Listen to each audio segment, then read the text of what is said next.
jamais eu autant de recherches dans le monde. Google a indiqué qu'il avait enregistré en 2024 plus de 5 billions de recherches. C'est un des rares endroits où les internautes disent véritablement ce qu'ils veulent. Ça fait quelque chose de très précieux qui fait la valeur du SEO.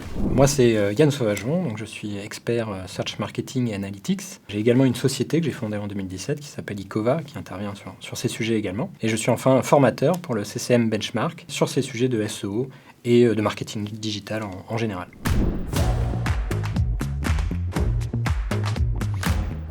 Ça pose la question de l'intérêt du SEO en 2025, et je pourrais citer 3 raisons. La première, il n'y a jamais eu autant de recherches dans le monde. Google a indiqué qu'il avait enregistré en 2024 plus de 5 billions de recherches. Donc des billions de recherches, c'est 5 000 milliards de recherches dans le monde. Il n'y en a jamais eu autant. C'est une progression de 150% versus 2016. Deuxième élément, les moteurs de recherche, le search, c'est un canal pull par opposition au canal push, les réseaux sociaux, etc. Et c'est un des rares endroits où les internautes disent véritablement ce qu'ils veulent.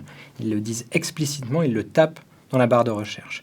Et ça fait quelque chose de très précieux qui fait la valeur du SEO. Et troisième élément, les taux de transformation. On sait que le SEO, c'est un canal très rentable. Du fait que ce soit un canal pull, il enregistre des taux de conversion qui sont en général supérieurs aux autres canaux.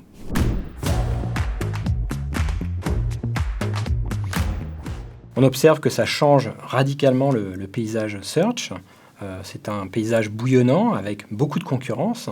Mais on peut observer qu'il y a 3 acteurs principaux qui émergent de ce marché des moteurs IA. ChatGPT dans sa version Search, connectée au web, Google avec les AI Overview, et un acteur plus discret qu'on appelle Perplexity. Si on analyse spécifiquement ces 3 acteurs, on va pouvoir remarquer qu'ils sont tous les 3 connectés à des index web qui sont eux-mêmes dépendants de règles SEO. Google avec ses AI Overview est dépendant de son propre index Google. Perplexity et ChatGPT sont, eux, dépendants de l'index de Bing, le moteur de recherche de Microsoft. Donc il n'y a pas d'opposition entre moteur AI et SEO. Au contraire, travailler son SEO aujourd'hui et travailler les fondamentaux SEO, c'est s'assurer également d'être présent dans ces moteurs IA.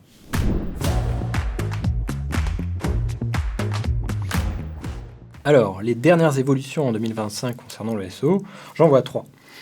La première, c'est la qualité du contenu et le caractère engageant du contenu. Google est très regardant sur ce point-là.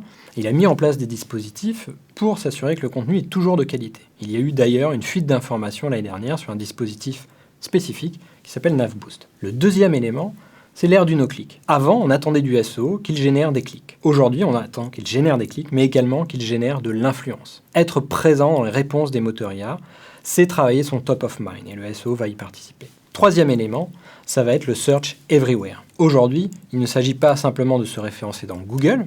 Google reste leader, mais sa position s'étiole. Et aujourd'hui, on voit d'autres acteurs émerger. Les moteurs IA, bien sûr. Les moteurs Gen Z, on pense à TikTok par exemple. Et puis les moteurs spécialisés au sein des moteurs de recherche d'e-commerçants par exemple.